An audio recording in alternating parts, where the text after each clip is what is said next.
Madam Chair, I'd like to discuss yung 10 million peso project na children's book. Madam Chair, dahil ayaw din po ng resource person ng question and answer, then ang paraan ko na lang po ay hindi pa tanong. Tell the committee sino po ang editor ng children's book na ito. Madam Vice President. Madam Chair, all the answers are, wala yan doon sa opening statement. I will forgo the opportunity to defend the Office of the Vice President 2025 budget proposal by question and answer. And I Madam leave Chair, I it to did the not House ask of a question. I Representatives told to the decide resource the person to tell proposal this as committee the presented. name of the auditor of the children's book. Yan ang nangyayari kapag Honorable. hindi I na didn't ask a question. I asked the resource person to tell the name, pero baka hindi pa nadidistinguish ano yung tanong, ano yung hindi.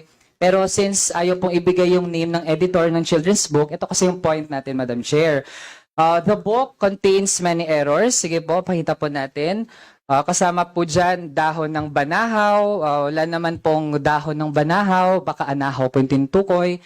Yung word na sila, dapat po sina. Tapos yung walang awa, dapat nga may hyphen po yan. Tapos, Madam Chair, nakalagay din yung pugad daw ng kwago ay nakapatong sa sanga. Madam Chair, sabi ng mga eksperto, ang owl's nest hindi po ay nakapatong sa sanga. Nasa either butas po yan ng mga puno or nasa ilalim ng lupa.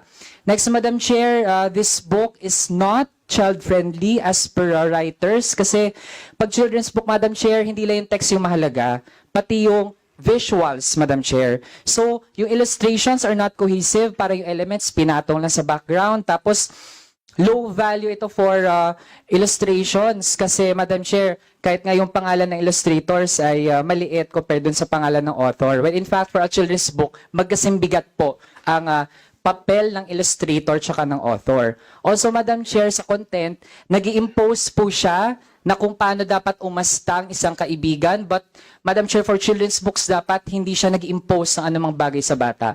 It should be fun. Masaya lang dapat yung bata na binabasa yung libro. So, Madam Chair, this book na pinopropose na pondohan, and actually, ang topic na nga natin, 2025 budget, gusto ng resource person, we limit to the 2025 budget, pero hindi pa rin sinasagot. But this book, Madam Chair, will just contribute to the worsening of the learning crisis. Hindi po siya actually ay makabata. Kaya, Madam Chair, before I end sa second round, kasi kanina meron din pong ad hominem sa atin, meron pang disinformation about this representation.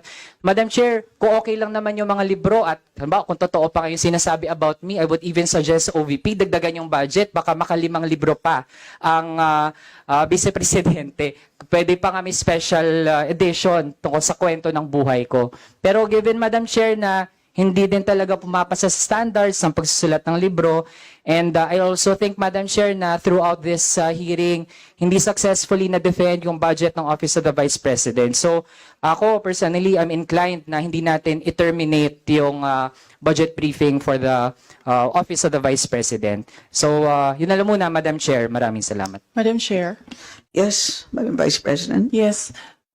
The name of the editor of the book is Raul Manuel.